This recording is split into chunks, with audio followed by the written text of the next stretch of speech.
This is Zohran Mamdani, the Democratic Socialist mayor-elect of the financial capital of the world. Congratulations, New York City. The day after the election, Mamdani released the following video. On January 1st, I will be your mayor. New Year's Day and a new era for this city. Oh, and one more thing. Wait for it. Remember how I told you a few months ago to stop sending us money? You can start again. You got pranked, New York. This transition requires staff, research, and an infrastructure that can meet this moment. And it will be made possible by the people who built and believe in this movement. Now let's get to work. Yes, he's gonna give you free stuff. You just gotta give him money first. Because, as it turns out, you can't pay employees with hopes and dreams. Who knew?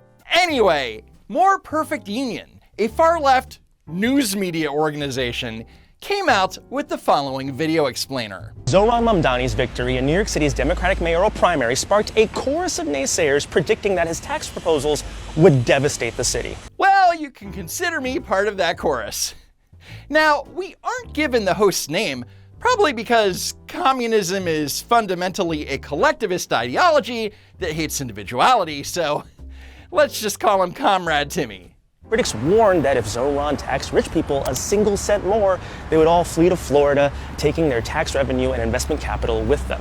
Notice the featured article, Tax-Dodging Billionaires Promise to Leave New York City if Mamdani Wins, when in reality, they are anything but tax dodgers, because the top 1% pay 48% of all income tax in New York. Take, for example, Curtis James Jackson III, aka 50 Cent. He said, I'll give you $258,000 and a first-class one-way ticket out of New York. That's what you're referencing. So what do you say to him now where, by the way, he has moved out of the city? 50 left New York? Whoops. And there's your proof that when you're worth tens of millions of dollars, you can afford to just get up and leave for greener pastures. Upon closer inspection, it's clear that elites are throwing a tantrum disproportionate to the plans themselves. Well, maybe there's concern that the Zohran administration is going to be hostile to billionaires simply for existing. You are a self-described democratic socialist. Do you think that billionaires have a right to exist? I don't think that we should have billionaires. Zohran and his supporters demonize the wealthiest individuals in the city who are paying nearly half of the taxes, despite the fact that they need those same billionaires to pay for all that free stuff. Let's unpack these supposedly apocalyptic proposals. 1, a millionaire income tax bracket. Right now, the city's 3.9% top tax rate applies to everyone who makes above $50,000 for single filers, $60,000 for head of household, and $90,000 for married filing jointly. That means that a couple who make $45,000 per year each are paying the same percent of their income in taxes as a couple who make $1 million per year. Come on. Is Comrade Timmy really just gonna gloss over the fact that he made them both lesbian couples?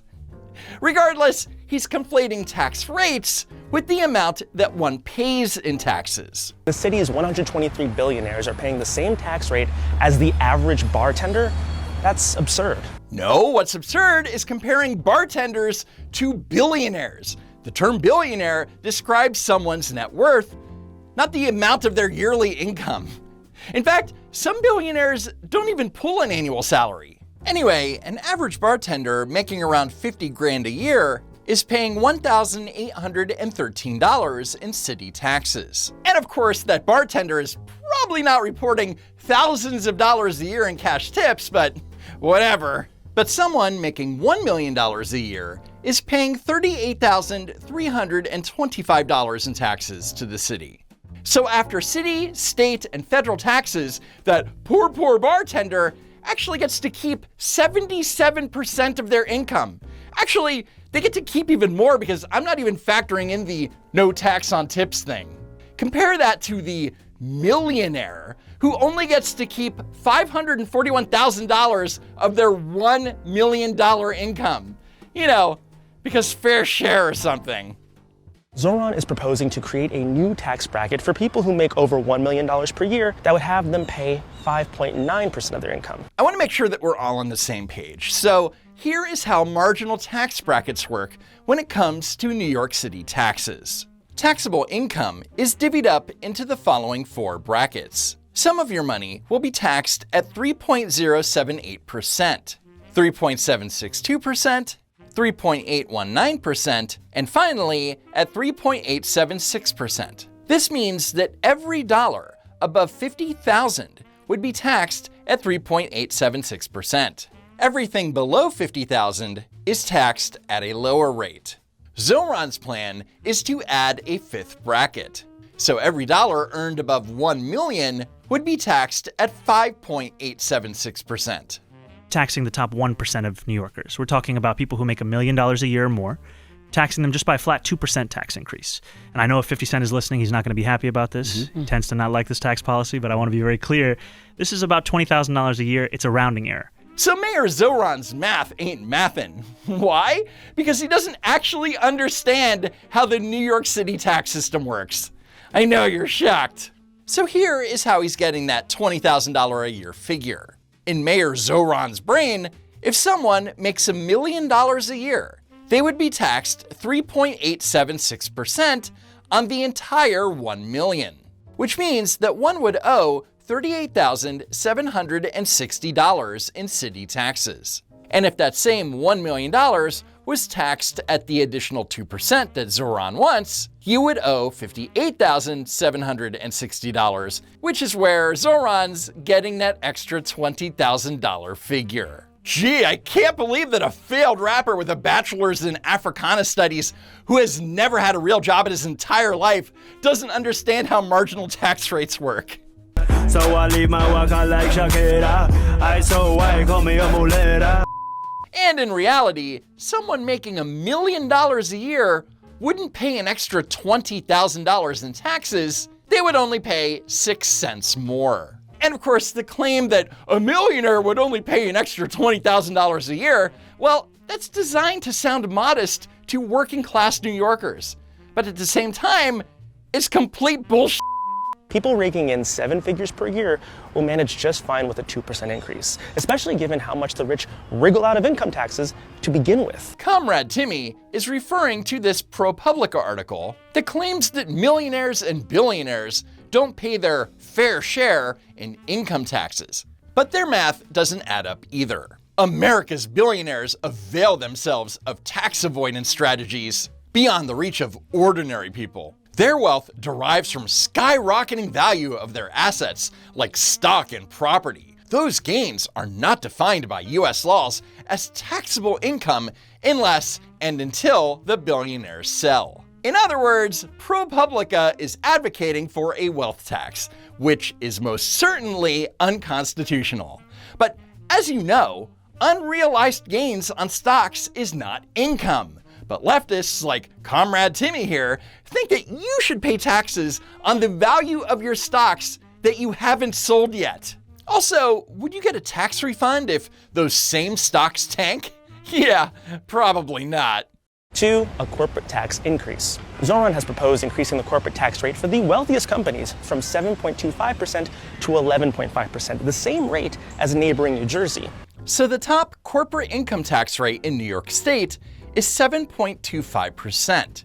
It should also be noted that New York City also imposes its own business corporation tax, with the top tax rate of 8.85%. So between local and state corporate taxes, you're looking at 16.1%. Mayor Mamdani wants to raise that to 20.35%. The argument for this one is super simple. Corporations benefit massively from the city's infrastructure and the social programs that keep people, i.e. their workers and customers, afloat.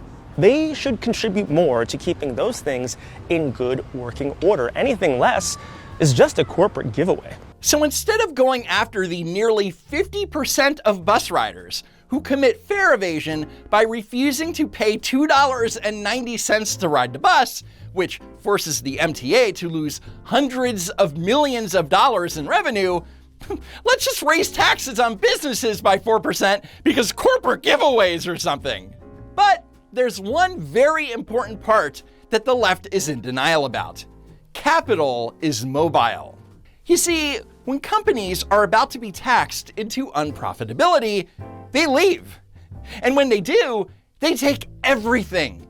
It's direct tax payments, the jobs, the income taxes from those jobs, the sales taxes from those employees, and property taxes from the now empty building that was left behind.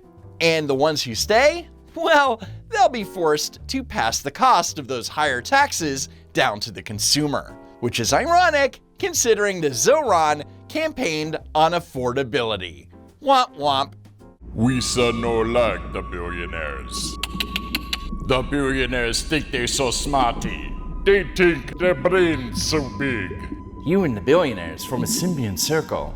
What happens to one of you will affect the other. You must understand this. We no care. Anyway, that's it for now. If you want to support the channel, head over to my brand new merch store at don'twalkrun.shop. As always, thank you so much for tuning in, and hope to see you next time. If there is a next time.